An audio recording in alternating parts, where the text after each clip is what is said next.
What is up, guys? Johnny Chase here, and welcome back to the club. And if you can hear my fan running in the background, I don't care. It's hot as balls in this office. We're in the middle of a heat wave here, and I need to stay cool. Speaking of fans, fan games. I'm the king of segues. So I adore fan games. Anyone that can take an existing property, make it into their own, or add some tweaks to play an old game completely different, I'm all for it. But of course, not every fan game comes out because some people get a little overzealous, announce the project, start tweeting to people that they want in the project. What happens? The owners of said properties come clamping down with C&Ds. That's why you don't tell anyone what you're working on. You just release it, then get C&D'd. Because you can just take it off the internet yourself, but thousands and hundreds of thousands of people have already downloaded it and are now sharing it with everyone else. You know, good try, Nintendo, but it didn't work. I still got it, and I'm having fun. So today there's like 5 games that I want to talk about that I absolutely love, and I think you guys should check out as well. If there are links to the active downloads, I'll put them in the description below. Now, starting off, if you ever wanted to go back and play the original Castlevania on NES, but like Symphony of the Night, well, you can with Castlevania Revamped. So someone has taken the great task of redesigning and remaking Castlevania on the NES, but as a Metroidvania. So there's no more live system. Everything's tied to money. So whenever you die, you lose half of your money. But you start off as Simon Belmont at the steps of Castlevania, just like the NES. However, you have more free movement over your jumps. You have very limited health, but just like a Metroidvania, there are health power-ups all around for you to raise your HP. And also too, you'll notice like there are little areas you can't go because you need a special whip to go through the blocks, or you need a dash move, or you need a slide move. This is where the retraversal of Metroidvanias come into play. All the classic bosses from the first Castlevania are here, as well as they've changed up how they fight. Some of them you really gotta use your brains. I was stuck on the mummy section for quite a while before I just started spamming the hell out of it with holy waters.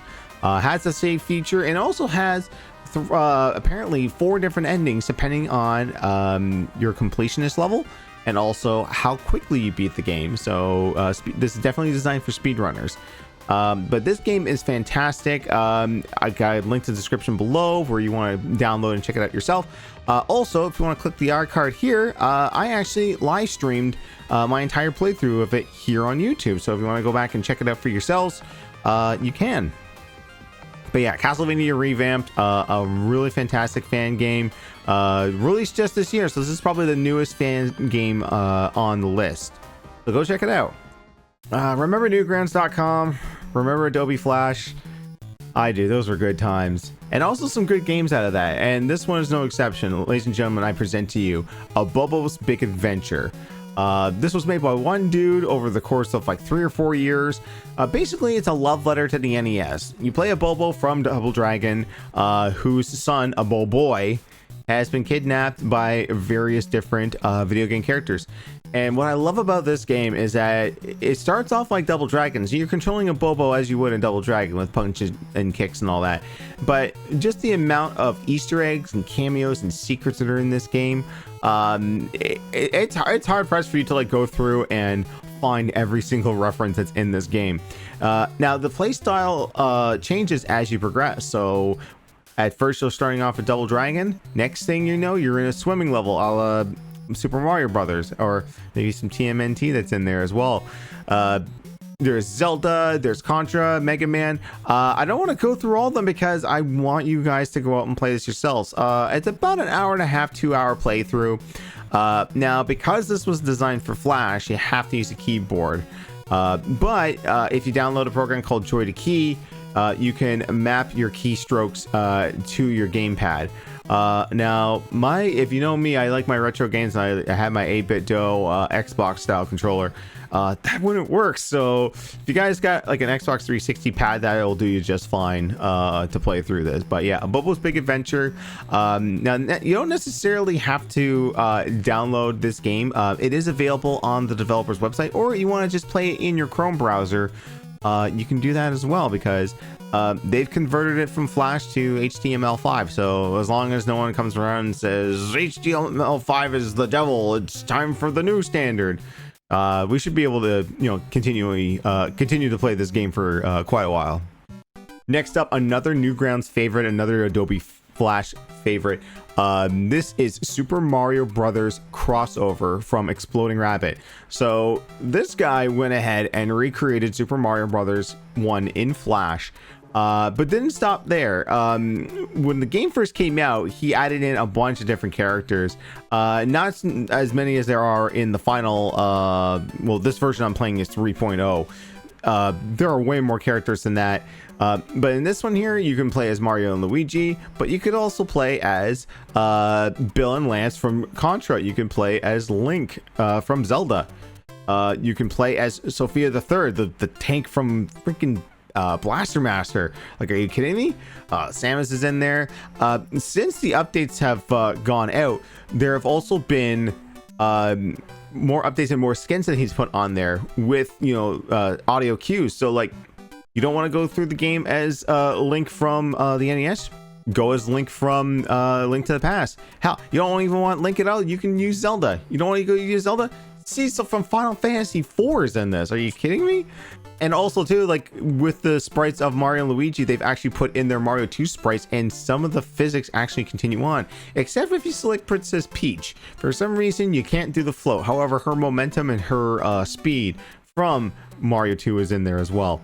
But man, like if I look at my timeline right now, Mario Crossover is the one I have the most B-roll footage for. I almost beat the entire game. I was like, this is so good, I love it so much, why can't I just continue playing it? It was like, oh yeah, I got a video to make. But it's something I'm definitely gonna go back and replay again there. He also has Mario 2 Japan Edition, aka the Lost Levels to us here in America. And also Super Mario Brothers Special, the Hudson Soft PC release of Mario Brothers. Not a whole lot of people played, so those levels are in there as well. And obviously there's also skins to like change it to look like the Super Nintendo, or even make it look like Castlevania or Blaster Master itself. So there's tons of customization to this game. It's fantastic. Super Mario Brothers crossover. Now you want to look for the 3.0 edition, because the 4.0 does not work well with PCs. This one too actually has a configuration, so you can actually set it to work with a controller. You don't need to have the Joy-to key for that. I mean, it does help depending on the controller you have, but I would just recommend going with this one with the config file. But yeah, Mario Brothers crossover, such a fantastic Flash game and such a fantastic fan game. Go check it out. All right, next is a beat 'em up from the engine called OpenBOR, which stands for Beats of Rage. Now there have been several games released during this engine. One of them I'm going to talk about in a different video, or maybe a sequel to this one here, because this game needs to be talked about too. But I want to talk about this one. It is He-Man Masters of the Universe with She-Ra, Princess of Power. So this one, it's a 4-player beat 'em up set in the realm of Eternia and Masters of the Universe, the old 80s cartoon. What sets this one apart is just like the look and feel and the sounds. It just looks like this was ripped out of the 1980s cartoon. It almost looks like the person who developed this game got the original animation cells from Filmation and just dumped them into this game. Like, it's crazy. Now you have standard button attacks, and you also have like fighting game moves. So you have quarter circle attacks and back circle attacks to do combos. So I guess the story of this game is Hordak from She-Ra has invaded Eternia to take over. So that's kind of why if you look, you've got Evelyn and you've got Skeletor and his Panther. I think it's Panther. Forgive me, it's been about 35 years since I've seen the television show. But yeah, you've got He-Man, you've got She-Ra, you've got Orko, you've got the sorceress. You even got Lion-O from Thundercats. Like, they were completely separate cartoons. Like, I mean, very similar, you know, a big buff guy with a sword, but like, that's kind of cool that he put Lion-O in here.